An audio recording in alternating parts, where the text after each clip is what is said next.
Karunia ini menjadi lebih hebat bukan karena lebih ajaib dari yang lain atau tidak. Namun ini semua tergantung dari betapa wahnya hal ini. Suatu karunia menjadi lebih hebat ketika si pemilik karunia ini menjadi terlihat lebih hebat. Namun karunia ini menjadi lebih penting ketika hal ini dipakai untuk melayani. Saudara pendengar, bersama dengan saya, Oti Priambodo dalam program Jalan 66. Senang sekali karena bisa mempersembahkan program yang memberikan pengetahuan Alkitabiah dan menyuguhkan kepada kita jalan keselamatan. Pembelajaran kita kali ini terambil dari 1 Korintus pasal yang ke-12. Pak Yohanes akan menyampaikan topik satu untuk semua, semua untuk satu. Saudara, hal-hal yang membuat kehidupan gereja menjadi lebih mudah, bisa menolong komunitas yang ada di dalam konflik, dan tentang karunia rohani. Mungkin Anda memiliki salah satunya. Namun, apakah Anda menggunakannya sesuai standar Alkitabiah? Mari kita dengarkan penjelasan dalam pembahasan 1 Korintus pasal 12 ini. Pendengar yang dikasihi oleh Tuhan, mungkin Anda telah menyadari bahwa ada masalah utama di dalam gereja yang ada di Korintus. Mereka kurang kesatuan, ditandai dengan berbagai perpecahan. Orang-orang yang memihak satu dan memusuhi yang lain. Dan mereka tidak pernah menyadari tujuan mereka bersama. Paulus akan mulai berurusan dengan masalah ini dengan sangat jelas dan bersifat langsung. Ia berbicara mengenai sebuah tema yang paling menarik dalam firman Tuhan ini, yaitu mengenai karunia rohani. Saudara, sebagaimana orang Korintus tidak memahami mengenai pentingnya kesatuan, tidak memahami apa arti tubuh Kristus itu, dan mereka memiliki masalah dengan tindakan mereka, kelakuan mereka terhadap satu dengan lainnya. Mereka juga tidak memahami tujuan dari karunia-karunia rohani mereka. Aku mau supaya mereka tidak salah paham dan tidak peduli, karena sebelumnya mereka ini telah dikuasai oleh penyembah berhala. Dan sekarang mereka perlu memahami apa itu karunia rohani. Dan bagaimana hal-hal ini harus dipergunakan dalam tubuh Kristus, yaitu dalam gereja Kristus. Perhatikan ayat 4. Ada rupa-rupa karunia, tetapi satu roh. Dan ada rupa-rupa pelayanan, tetapi satu Tuhan. Dan ada berbagai-bagai perbuatan ajaib, tetapi Allah adalah satu yang mengerjakan semuanya dalam semua orang. Jadi, bagi kita mempertanyakan dan melawan perpecahan yang terjadi di gereja, Paulus dengan jelas memberikan pesannya. Perhatikanlah, hanya ada satu Allah, satu roh yang bekerja dalam gereja untuk semua orang. Dengan kata lain, di dalam gereja Kristus, satu untuk semua, semua untuk satu. Ambiguitas atau ketidakjelasan dalam perpecahan ini merupakan penekanan utama dari para rasul dalam pasal ini. Perhatikan apa yang dijelaskan kemudian. Tetapi kepada tiap-tiap orang dikaruniakan penyataan roh untuk kepentingan bersama. Paulus menuliskan daftar dari karunia-karunia rohani dan dimulai dari ayat 8. Coba kita perhatikan. Sebab kepada seorang, roh memberikan karunia untuk berkata-kata dengan hikmat, dan kepada yang lain roh yang sama memberikan karunia berkata-kata dengan pengetahuan. Kepada yang seorang roh yang sama memberikan iman, dan kepada yang lain ia memberikan karunia untuk menyembuhkan. Kepada yang seorang roh memberikan kuasa untuk mengadakan mujizat, dan kepada yang lain ia memberikan karunia untuk bernubuat. Dan kepada yang lain lagi ia memberikan karunia untuk membedakan bermacam-macam roh. Kepada yang seorang ia memberikan karunia untuk berkata-kata dengan bahasa roh, dan kepada yang lain ia memberikan karunia untuk menafsirkan bahasa roh itu. Saudara, jika kita memperhatikan, kita akan melihat sebagai contoh ya, ada banyak jenis bahasa. Bagaimana menerjemahkan bahasa-bahasa tersebut, serta bernubuat. Dan ketiga hal ini berkaitan dengan menyampaikan pesan Allah bagi semua orang di komunitas tersebut. Jadi mari kita mengamati bersama bahwa ada tanda-tanda ajaib bersamaan dengan karunia mengadakan kesembuhan. Kita memiliki sebuah ungkapan iman bersamaan dengan elemen ajaib yang bekerja. Seolah-olah tangan Allah yang ajaib itu sendirilah yang mengerjakannya. Karunia untuk berbicara itu sendiri membangkitkan tangan Allah untuk mengerjakannya. Dan setelah itu kita akan memiliki hikmat. Kata-kata hikmat, pengetahuan, bagaimana membedakan roh yang membedakan arahan dari Allah. Menarik sekali bagi kita lihat bahwa tetapi semuanya ini dikerjakan oleh roh yang satu dan yang sama, yang memberikan karunia kepada tiap-tiap orang secara khusus seperti yang dikehendakinya.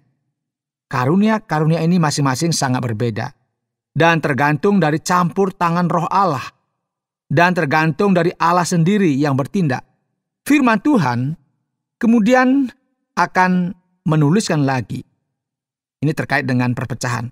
Karena sama seperti tubuh itu satu dan anggota-anggotanya banyak dan segala anggota itu sekalipun banyak merupakan satu tubuh.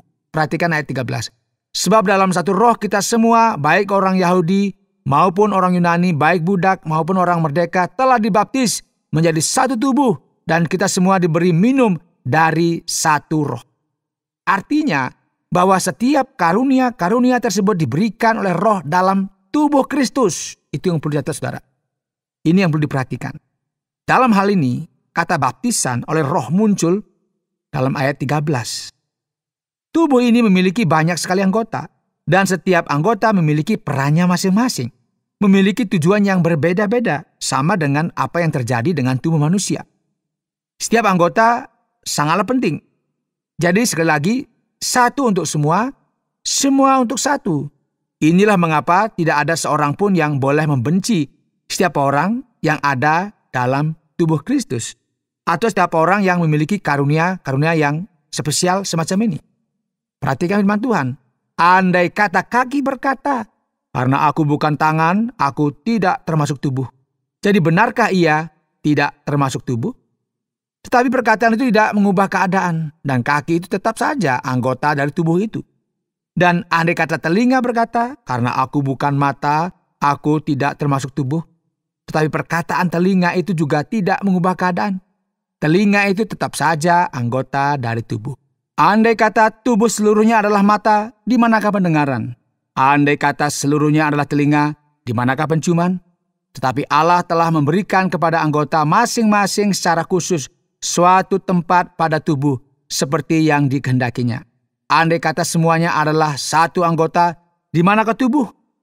Jadi dalam hal ini kita perlu memiliki keberagaman yang ditandai dengan sebuah persatuan, saudara. Kita tidak bisa merendahkan bagian tubuh manapun ya, atau karunia-karunia manapun. Karena semua ini sama pentingnya. Perhatikan firman Tuhan. Malahan justru anggota-anggota tubuh yang nampaknya paling lemah, yang paling dibutuhkan. Dan kepada anggota-anggota tubuh yang menurut pemandangan kita kurang terhormat, kita berikan penghormatan khusus. Dan terhadap anggota-anggota kita yang tidak elok, kita berikan perhatian khusus. Hal itu tidak dibutuhkan oleh anggota-anggota kita yang elok. Allah telah menyusun tubuh kita begitu rupa, sehingga kepada anggota-anggota yang tidak mulia diberikan penghormatan khusus supaya jangan terjadi perpecahan dalam tubuh, tetapi supaya anggota-anggota yang berbeda itu saling memperhatikan. Saudara, kerohanian yang benar diwujudkan dengan kemampuan kita untuk bisa bersatu, menyikapi perbedaan, mampu berhubungan dengan berbagai orang yang berbeda di dalam tubuh Kristus. Karena itu jika satu anggota menderita, semua anggota turut menderita. Jika satu anggota dihormati, semua anggota turut bersukacita. Kamu semua adalah tubuh Kristus dan kamu masing-masing adalah anggotanya. Dan Allah telah menetapkan beberapa orang dalam jemaat. Pertama, sebagai rasul. Ya, perhatikan ayat 28. Kedua, sebagai nabi. Ketiga, sebagai pengajar. Selanjutnya mereka yang mendapat karunia untuk mengadakan mujizat, untuk menyembuhkan, untuk melayani, untuk memimpin, dan untuk berkata-kata dalam bahasa roh. Karunia-karunia yang dituliskan di sini sepertinya ya merupakan daftar dari yang terpenting kemudian yang kurang penting. Namun ini semua sebenarnya berdasarkan apa yang lebih menguntungkan tubuh Kristus. Namun juga menyatakan bahwa perbedaan-perbedaan karunia ini sangatlah berguna bagi tubuh Kristus. Jadi, saudara, kita perlu belajar untuk tidak pernah merendahkan suatu karunia. Atau begitu membanggakan karunia-karunia yang lain. Itulah sebabnya mengapa Paulus berkata, adakah mereka semua rasul atau nabi atau pengajar? Adakah mereka semua mendapat karunia untuk mengadakan mukjizat atau untuk menyembuhkan atau untuk berkata-kata dalam bahasa roh atau untuk menafsirkan bahasa roh? Jadi berusahalah untuk memperoleh karunia-karunia yang paling utama. Dan setelah ini Paulus akan menunjukkan kepada mereka cara yang paling luar biasa, yaitu berbicara mengenai kasih di pasal 13. Saudara, kebenaran yang perlu kita pahami dan mengerti adalah apa itu gereja. Kita perlu memahami peranan kita, tujuan kita, dan memiliki tanggung jawab untuk mengetahui di manakah posisi kita di dalam tubuh Kristus. Satu untuk semua dan semua untuk satu. Namun sebenarnya saudara, apa yang harus saya lakukan untuk semua orang yang ada di sini? Setiap orang haruslah melayani Allah dengan karunia-karunia yang telah Allah berikan kepada mereka. Ada beberapa tips penting yang perlu kita perhatikan. Karunia rohani Anda merupakan sesuatu yang berkaitan dengan siapakah Anda, dengan kepribadian Anda. Khususnya karena Allah adalah Allah atas keselamatan, juga Allah yang menciptakan kita. Allah yang membuat dan merancangkan sesuatu sebelum kita lahir di dunia ini. Oleh sebab itu, yang baik bagi kita lakukan adalah membuat sebuah tes. Dan kita bisa melihat apakah kemampuan kita. Atau mungkin kemampuan-kemampuan yang lainnya. Ada beberapa orang yang memiliki lebih dari satu karunia atau kemampuan. Namun selalu ada satu karunia yang menyentuh hati dan jiwa kita, yang memberikan kepada kita rasa lengkap ketika kita melakukannya. Oleh sebab itu penting sekali bagi kita melayani Allah dalam tubuh Kristus, bekerja bagi kesatuan gereja di tengah segala keberagaman yang kita miliki. Ketika kita menyadari dan kita tahu apa karunia kita, apa yang benar-benar memotivasi kita, maka kita perlu belajar untuk menggunakannya, terlibat di dalamnya, serta melayani Allah dengan karunia dalam kumpulan orang beriman. Pertumbuhan gereja, penyebaran Injil di seluruh dunia, dan memperluas kerajaan Allah tentu akan menjadi lebih efisien. Kita akan membuat sebuah perbedaan di tengah dunia yang penuh dengan kebutuhan-kebutuhan ini ketika orang Kristen memilih untuk bersatu daripada saling bertengkar dan menimbulkan perpecahan, kebingungan terhadap satu dengan yang lainnya dengan cara pikir kita yang berbeda. Sebetulnya salah sekali saudara jika kita berkata satu untuk semua dan semua untuk saya. Yang benar adalah satu untuk semua, semua untuk satu. Pahamilah karuniamu, pakailah itu, kembangkanlah dan pergunakanlah untuk melayani Allah dan gereja dengan penuh dedikasi dan kerendahan hati. Anda sedang mendengarkan Jalan 66 dalam rangkaian pembahasan 1 Korintus pasal yang ke-12 yang telah dijelaskan oleh Pak Yohanes dengan topik satu untuk semua, semua untuk satu. Baik Pak Yohanes, terima kasih banyak untuk penjelasan yang sudah disampaikan dan kita kali ini masuk kepada 1 Korintus pasal yang ke-12. Pak Yohanes, ayat 1 sepertinya diterjemahkan berbeda ya Pak. Apakah istilah karunia roh muncul dalam teks aslinya? Jadi bagaimana kita memahami akan hal ini dan mencoba untuk membedakannya? Iya Pak Oti, secara literal ayat pertama tidak memiliki istilah yang khusus di sini. Namun kemudian dalam pasal yang sama kita akan melihat istilah yang diterjemahkan dengan benar sebagai karunia roh. Namun di awal sesuai dengan teks asli bahasa Yunani dikatakan kira-kira seperti ini ya. Saudara-saudara, secara rohani saya tidak mau kalian bodoh. Dan inilah mengapa banyak orang mulai berpendapat bahwa ini merupakan referensi dari orang-orang rohani, orang-orang yang memiliki pernyataan roh. Namun semua konteks pada pasal ini yang berkaitan dengan karunia sepertinya berkaitan dengan sesuatu yang kita sebut dengan elepsis. Kata yang dipakai tidak muncul di sini secara literal, namun arti dari frase ini merupakan sesuatu yang bisa langsung dimengerti. Dan dalam hal yang lebih kritis, ini bisa berarti orang-orang yang memiliki karunia-karunia roh. Oleh sebab itu, meskipun ada banyak variasi dalam penerjemahan atau catatan kaki, arti sebenarnya tidak akan berubah. Pasal ini masih berbicara mengenai karunia rohani yang dipergunakan melalui kuasa Roh Allah. Demikian Pak Oti. Kita perhatikan Pak Yohanes, gereja yang ada di Korintus ini tentu membuat masalah yang cukup banyak bagi Paulus. Dan di ayat 3 sendiri, Yesus disebut terkutuk sesuai dengan terjemahan baru. Artinya apa ini, Pak? Ya, pertama-tama penting sekali bagi kita menerjemahkan kata terkutuk. Banyak orang ketika mendengarkan kata ini langsung berpikir bahwa ini seperti sebuah merek dari sebuah produk yang kita pernah dengar. Jadi apa yang sebenarnya ingin dikatakan oleh ayat ini, dan kita bisa membacanya dalam terjemahan sederhana bahasa Indonesia. Jadi karena itu saya mau kalian menyadari bahwa tidak mungkin seseorang yang dipimpin oleh Roh Allah berkata, terkutuklah Yesus. Dan tidak mungkin seseorang mengatakan Yesus adalah penguasa hidupku tanpa pertolongan Roh Allah. Paulus berbicara di sini menentang penyembahan berhala dan semua agama pagan yang telah disebutkan sebelumnya. Dahulu kamu hidup seperti ini, namun sekarang kamu sekalian haruslah menekankan persatuan. Atau dengan kata lain, setiap orang yang berkata bahwa Yesus adalah Tuhan, mereka harus bersatu, tidak ada pilihan. Dan tidak ada seorang pun yang bisa mengatakan hal ini jika tidak melalui Roh Allah. Hal ini tidak berarti bahwa seseorang mengutuki Yesus, namun ini hanyalah suatu hipotesis saja. Dan tidak ada referensi bahwa hal ini benar-benar terjadi. Yang berikutnya kita perhatikan Pak Yohanes pada ayat yang ke-8 mulai menuliskan daftar dari karunia-karunia roh. Apakah semuanya itu sudah tertulis di sini? Atau apakah ada karunia-karunia lain yang tidak dituliskan di bagian ini, Pak? Iya Pak Oti, pertanyaan yang baru saja Bapak tanyakan ini merupakan sesuatu yang sangat relevan. Banyak orang menjadi sangat bingung mengenai hal ini dan akhirnya mereka bertanya-tanya. Berapa banyak karunia rohani yang dituliskan di dalam Alkitab? Apa sajakah itu? Nah, sepertinya ya, seseorang yang memiliki karunia dengan musik tidak masuk ke dalam daftar ini. Waduh, rugi dong saya pintar main musik. Jadi mari kita memahami hal ini dengan tepat. Mari kita memperhatikan dalam Perjanjian Baru ada beberapa karunia yang muncul di sini.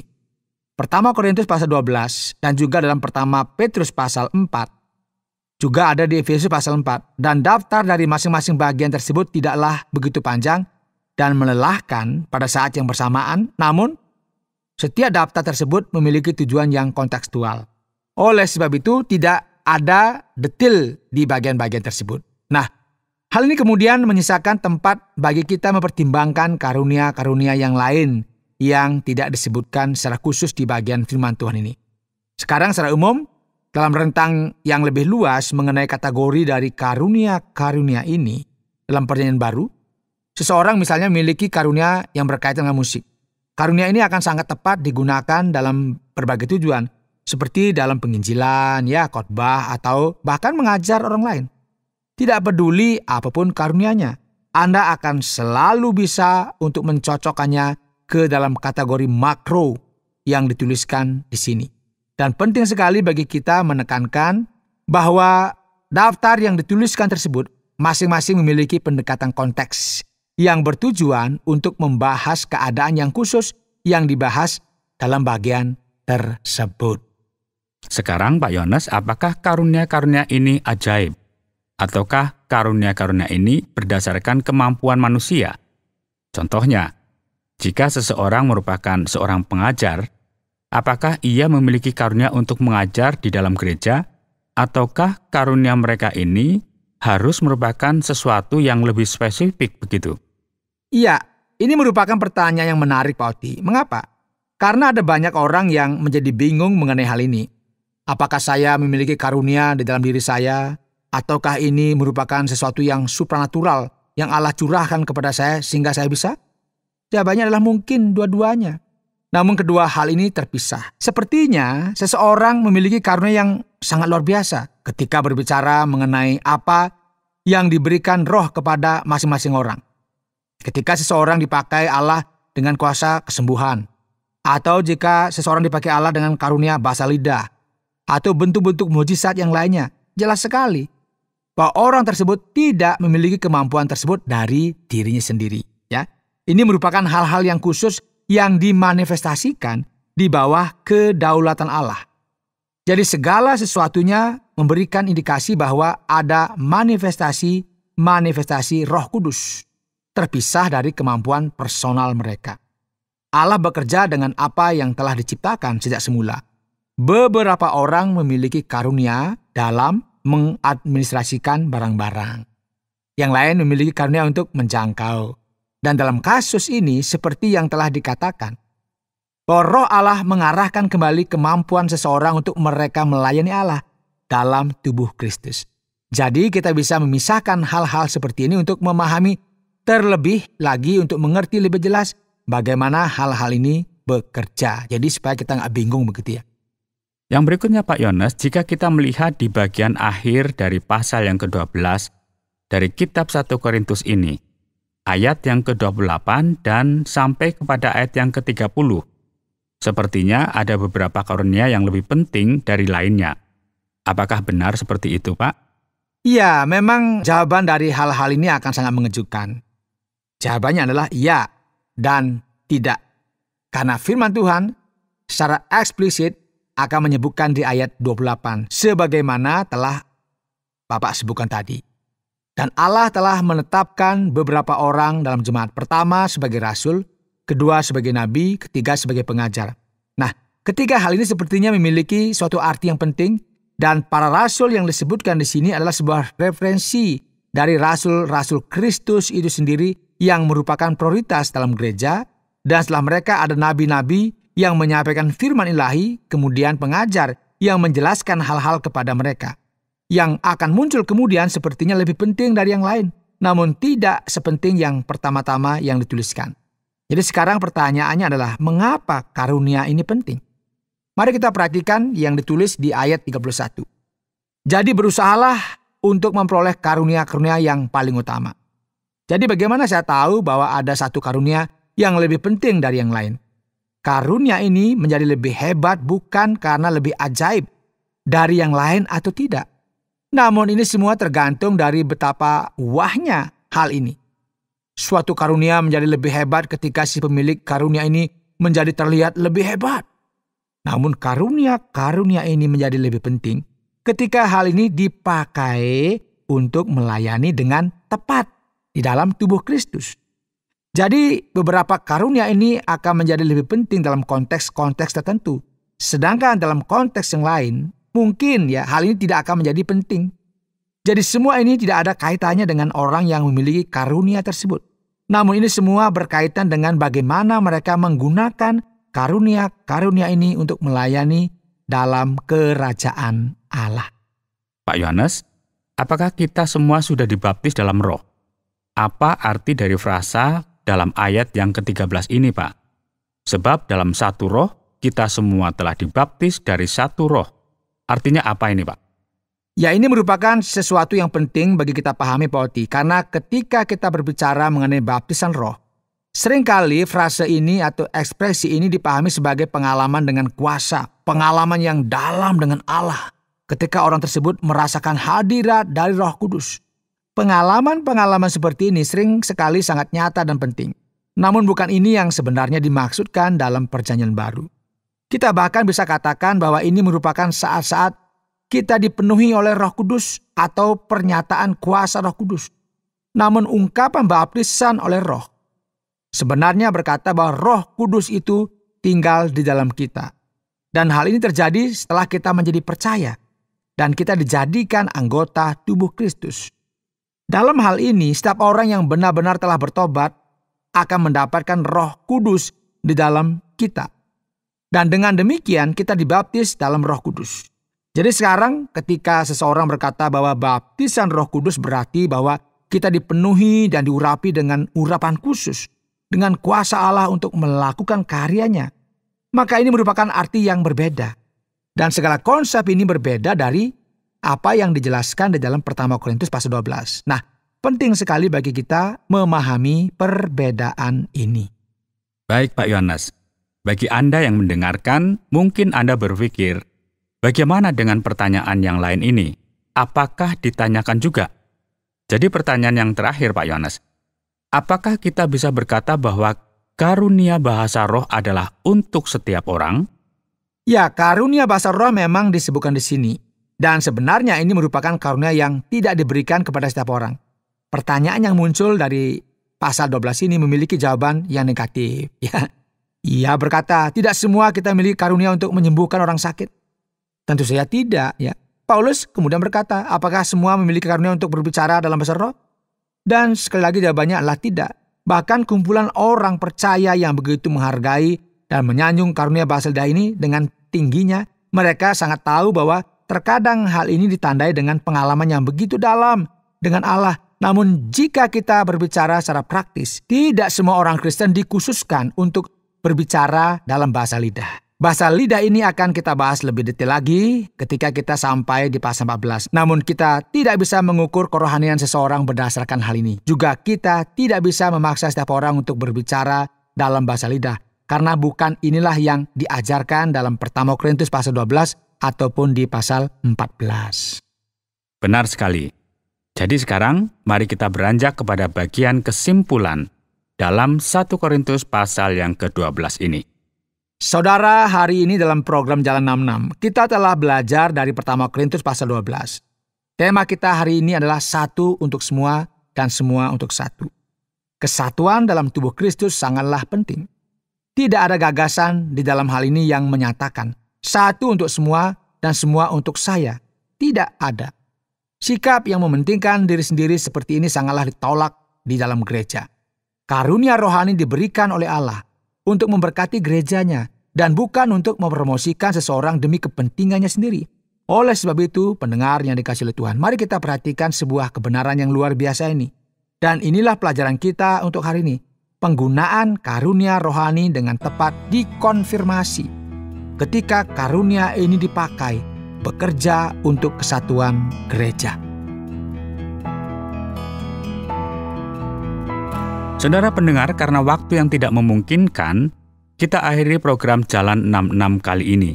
Kami menantikan Anda untuk tetap mengikuti pelajaran berikut dalam lanjutan pembelajaran Alkitab yang memberikan pelajaran menyeluruh tentang firman Tuhan. Jika Anda memiliki pertanyaan atau berespon terhadap topik berhubungan dengan program ini, silakan menyampaikan melalui WhatsApp ke nomor 081 333 777 386. Terima kasih atas perhatian Anda.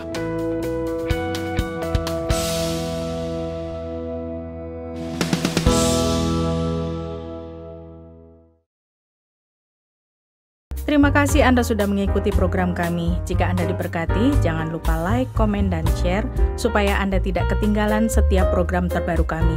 Jangan lupa juga untuk subscribe channelnya dan nyalakan loncengnya. Jika Anda ingin mendukung pelayanan kami, bisa melalui rekening kami berikut ini atau menghubungi kami di sini.